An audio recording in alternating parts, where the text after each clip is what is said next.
Section 3.8 is the highlight of the chapter, and as far as I'm concerned, pretty much the high point of the class. This is why we work so hard on trigonometry, so that we can solve trigonometric equations. Quite often in calculus, the calculus portion of an equation will take a line or two, and then the algebra and trigonometric work needed to complete the problem could take the rest of a whole page. So this is super important for you. So our objectives in this section are to look at more complicated trig equations. So we're going to solve trig equations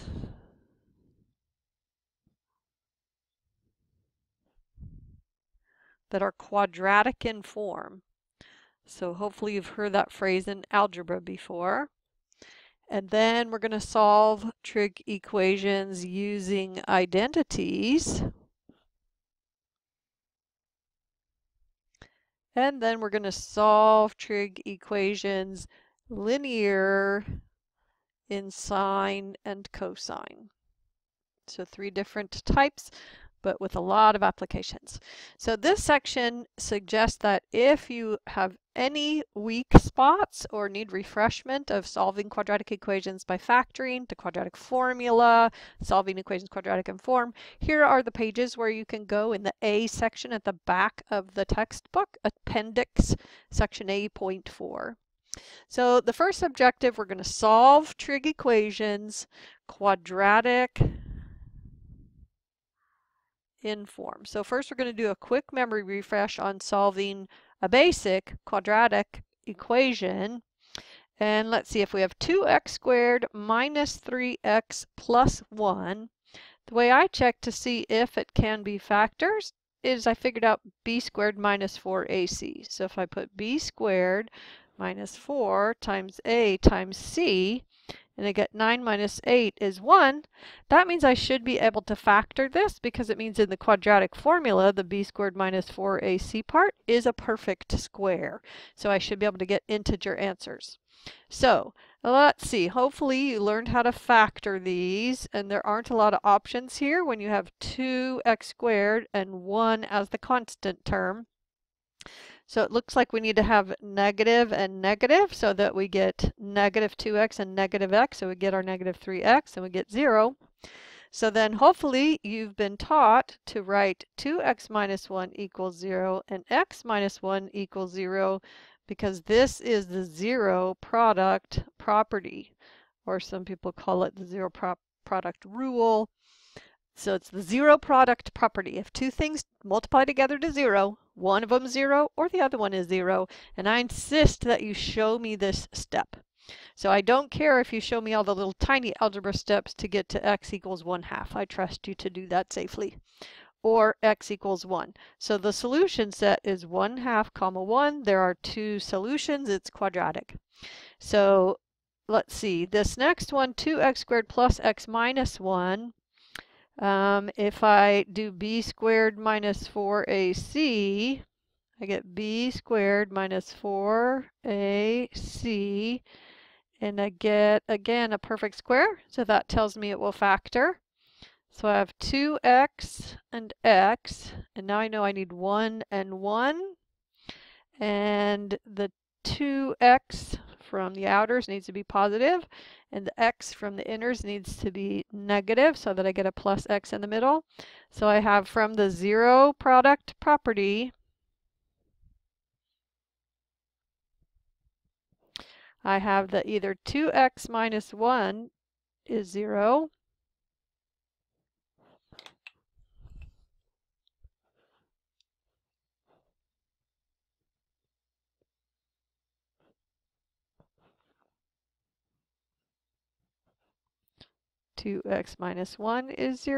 or x plus 1 is 0. So I get x equals 1/2, or x equals negative 1. So I have a solution set with 2 entries, 1/2 or negative 1. And recall that you can check these answers by plugging them back into the original equation. So let's look at a trig equation that is quadratic in form. So some people find it helpful to make some kind of a substitution, like w equals cosine theta. If you do that, then w squared is cosine squared theta. So then you'll have 2w squared plus w minus 1 equals 0. So this factors just like we did with the x's, and I need a plus and a minus. So 2w minus 1 equals 0, or w plus 1 equals 0. So w equals a half, or w equals negative 1. But now, because w equaled cosine theta, we're not done yet. We need to know, when does cosine theta equal a half? Well, let's see. Cosine theta equals a half at pi over 3. And then we're on the interval from 0 to 2 pi. So the other place that happens is 5 pi over 3. And then we also get, when is cosine of theta equal to negative 1? When theta is pi.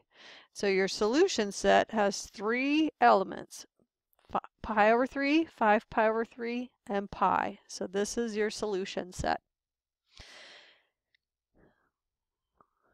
So solving trig equations using identities, if we don't have all the same trig function in our equation, we can't solve it like we just did.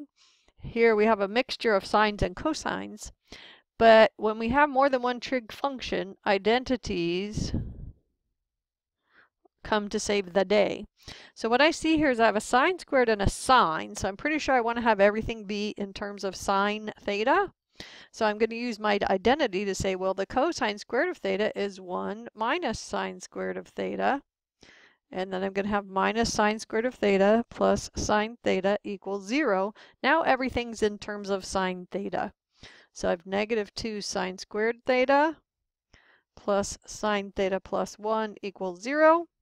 Don't really like solving quadratics with a negative as the leading coefficient. So I'm going to multiply both sides by negative 1 and get 2 sine squared theta minus sine theta minus 1 equals 0. And now I can factor directly with the sine thetas if I see how to do that, or you can go to the substitution. Either way is fine. So it looks like I need to have a negative on the 2 sine theta and a positive on the sine theta, and check your factoring, make sure it's correct. So then I know that either 2 sine theta plus 1 is 0, or the sine theta minus 1 equals 0. So sine theta equals negative 1/2, or sine theta equals 1. So let's look at sine theta equals negative 1/2, and think about when that's going to happen. So sine theta equals negative 1/2 when theta is 7 pi over 6 and 11 pi over 6. And then sine theta equals 1. The only time that happens is at pi over 2 when I'm on the interval from 0 to 2 pi. If that interval is not specified, then you're going to need to say 7 pi over 6 plus 2k pi, 11 pi over 6 plus 2k pi, because there isn't a nice way to put those two in the same solution set. And then we'd have pi over 2 plus 2k pi. Make sure you always have theta equals before your solution. Okay, so then this next one, we would need a different identity. So we'll work on that one in class, and this next one in class 2. Now these are the trickiest, and they don't come up all that often. But if you solve trigonometric equations that are linear in sine and cosine, and you square both sides of the equation, hopefully you learned in algebra about creating extraneous solutions. So as soon as you square both sides of an equation, it's possible that you've created extraneous solutions, and so then you have to check your solutions to make sure that they aren't extraneous. So here's an example. If I have cosine of theta plus sine of theta equals 0, I want to put the sine theta on the right as an opposite, and I'm going to square both sides. So then I'm going to get cosine squared of theta equals sine squared of theta. So now I can rewrite cosine squared as 1 minus sine squared. So now I'm going to add sine squared theta to both sides. get 1 equals 2 sine squared of theta. So 1/2 equals sine squared of theta.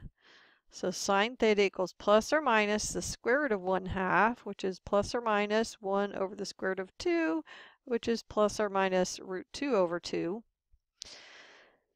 So let's think about all the places we know where the sine of theta is positive or negative root 2 over 2.